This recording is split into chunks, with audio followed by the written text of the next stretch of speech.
Ассалаумағалейкум армағазақ, арнамызға қош келдіңіз. Қазақстандағы жұлдызды жаңалықтарды алғашқылар қатарында білгіңіз келсе, арна төмендегі бір ғана лайк және подписать етемелерін баса кетуді ұмытпаңыз. Ал онда біз бастадық.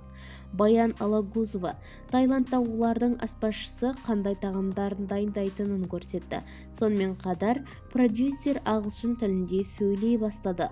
Баян Алагузова Таиландта олардың аспазшысы қандай тағамдар дайындап жатқан Instagram парақшасына салған.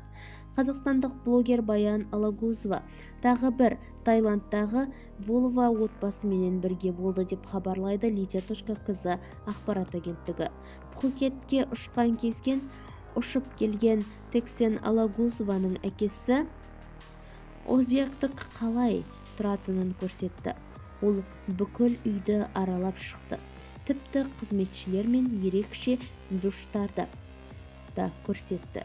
Енді Баян Алагузова өзінің Instagram сторисінде үйіне құттықтау жариялады. Белгілі бір блогер Алишер Елікбаев өзінің туған күнін атап өтуде. Продюсер ерекшеленіп, оны ағылшын және қазақ тілінде құттықтады. Үйде әркім өзін демалады. Мысалы, Айарудың ортаншы қызы Шерзолдың жазып әдебиетін оқиды. Бізді тамашалауды жалғастырыңыз, сау саламат болыңыз.